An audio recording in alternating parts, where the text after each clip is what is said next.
दूसरी बड़ी खबर, हूती का ऐलान, लाल सागर बंद। लाल सागर बंद है, यह हूती ने ऐलान कर दिया। अब ईरान के प्रॉक्सीज भी मैदान में उतर चुके हैं, जिन प्रॉक्सीज को लेकर लगातार ईरान को धमकी, चेतावनी, सरेंडर करने की बात कही गई, वो प्रॉक्सी भी मैदान में उतर चुके हैं। हूती की तरफ से कहा गया है कि लाल सागर बंद है। तो देखिए जिस तरह के ये बातें आ रही है, पूर्णिमा जी अपनी बात आप कंटिन्यू करिए प्लीज। जी, मैं ये कह रही थी पिछले कुछ महीनों में आपने देखा होगा अमेरिका में इजराइल का सपोर्ट जो है थोड़ा सा नीचे गया है और पैलेस्टाइन का सिंपैथी बढ़ा हुआ है। अक्टूबर 7 के बाद भी obviously we are all with Israel, and ऐसी बात भी नहीं है कि कोई भी कंट्री आपका खुद को डिफेंड करने के लिए किसी और का इतना हत्या कर दे कि then you don't know exactly where you stand. So America का वो सिचुएशन हो चुका है अभी, they don't know where they stand. Do they stand with killing people or do they actually stand with defending? अभी पाकिस्तान के साथ भी अमेरिका खड़ा हुआ है। मैं तो पूछती हूँ कि पाकिस्तान जो अफगानिस्तान को अटैक कर रहे हैं, बिहाइंड में कौन है? अमेरिका है। सो अनफॉर्चुनेटली दुनिया में कुछ कहीं पे भी प्रॉब्लम चल रहा है, कहीं पे भी डिस्टेबलाइजेशनल एफर्ट चल रही है, आप स्ट्रिंग खींचो, अमेरिका का नाम आती। क्यों?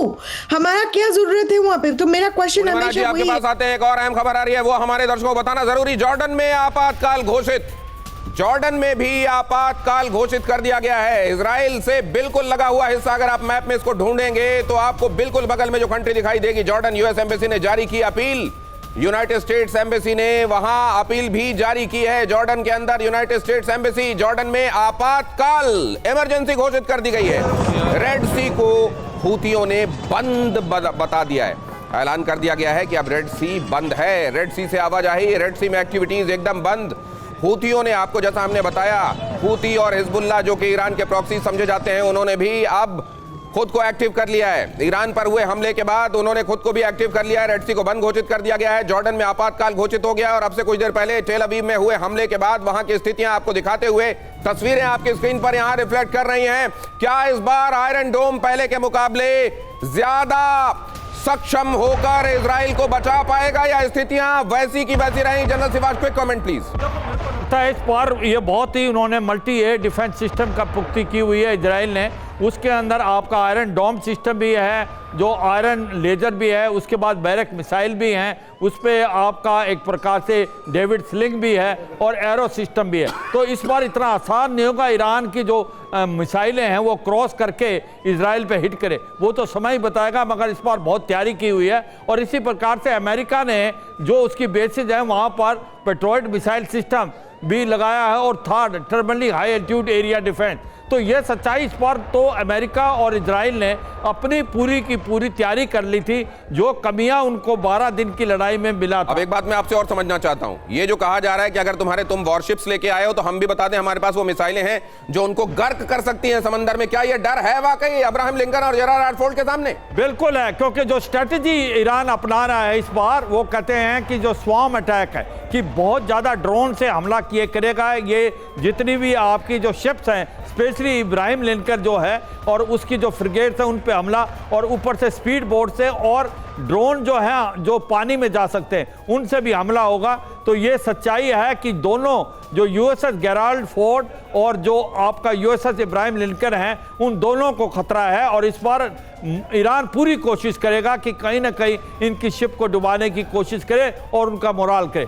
हम जैसे पहले भी बात कर रहे थे कि अब जो अमेरिका और इजराइल ने तो वार कर दिया है, अब ईरान के जो पलटवार होंगे उनसे कितना नुकसान, ईरान के पलटवार से कितना नुकसान होगा? एक और खबर, अमेरिका ने दागी टोमाहॉक मिसाइलें, सबसे खतरनाक मिसाइलों में शुमार जिनका होता है। तेहरान के ऊपर देखिए टोमाहॉक मिसाइलें दागी जा रही हैं तेहरान के ऊपर। ईरान की राजधानी खासतौर से बहुत वल्नरेबल दिखाई दे रही है और डोनाल्ड ट्रंप ने कहा है ईरान के लोगों की आजादी का वक्त करीब आ गया, अपने घरों में रहें, बाहर ना निकले, खुद को सुरक्षित रखें, अब आपकी आजादी आपसे ज्यादा दूर नहीं।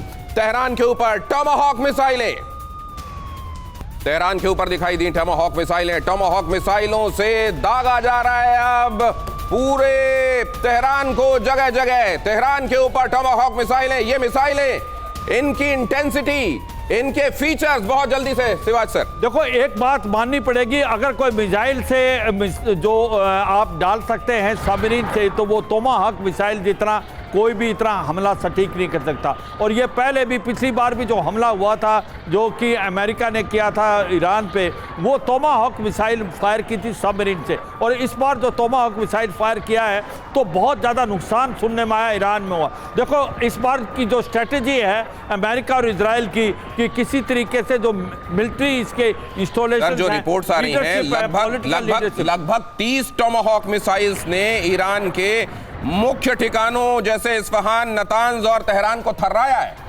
बिल्कुल, ये आप इफ्शान, नतान, ये कौन सी जगह हैं? यहाँ पर न्यूक्लियर के जो यूरेनियम है उनको स्टोर किया हुआ है, जो 60% इनरिच है, वहाँ पर हमले किए हैं। टेलवीव पे, इस पे तेहरान पे हमले किए हैं। दूसरा, इन्होंने जो IRGC हेडक्वार्टर पे हमला किया है, पॉलिटिकल और मिलिट्री लीडरशिप के ऊपर हमला किया है। टोमाहॉक के बारे में जल्दी से अपने दर्शकों को बता देते हैं। 1000 माइल से ज्यादा दूरी से दुश्मनों के ठिकानों को निशाना बनाया जा सकता है। ये टोमाहॉक मिसाइलें जो इस समय ईरान के कई जगहों को थर्रा रही हैं। इजराइल के होलन में गिरी मिसाइल, और उधर इजराइल की क्या स्थिति है वो भी हम आपको बता रहे हैं। होलन में मिसाइल गिरने की पहली तस्वीरें दिखाइए जरा।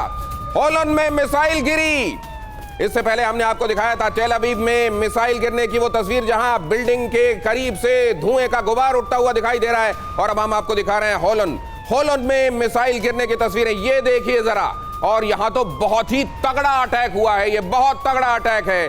धुएं के 2 बड़े गुबार दिखाई दे रहे हैं, और इतनी दूर से ली हुई तस्वीरों में अगर आपको ये धुएं के गुबार दिखाई दे रहे हैं तो ये समझ लीजिए वो जगह, वहां जो भी इंस्टॉलेशन है, जो भी इमारत है, उसको अच्छा खासा नुकसान पहुंचा है। जनरल शिवाज, ठीक कह रहा हूं मैं? हाँ बिल्कुल, देखो ये तो सच्चाई है कि जो वार हो रहा है, इसके अंदर जो पलट वार हुआ है, ये बहुत ही सटीक है। इसके अंदर बहुत ज़्यादा कैजुअलिटी हुई होगी, इसमें कोई शक नहीं। मैं कह रहा हूँ कि दोनों तरफ से इस बार जो हमले हैं वो ज़्यादा घातक हैं और सटीक है। ईरान भी बहुत तगड़े हमले कर रहा है, उधर से इजराइल और अमेरिका भी कर रहा है। ये सोचें कि ये लड़ाई 4 दिन के अंदर ख़त्म हो जाएगी, मुझे लगता है ये गलत आंकलन होगा। ये लड़ाई लंबी चलेगी और इस लड़ाई के अंदर कितना नुकसान होगा ये समय बताएगा। मगर ये सोचना कि वहाँ रजीम चेंज कर लेगा अमेरिका, जब तक वो रजीम चेंज नहीं कर पाएगा, रजीम कोलैप्स हो सकती है। अगर रजीम चेंज करनी है अगर अमेरिका ने, तो उसको बूट्स ऑन ग्राउंड करने पड़ेंगे। क्या अमेरिका बूट्स ऑन ग्राउंड करने के लिए तैयार है? ये बहुत बड़ा क्वेश्चन मार्क है। और दूसरी बात यह है, इस लड़ाई के अंदर ईरान को तो नुकसान होगा,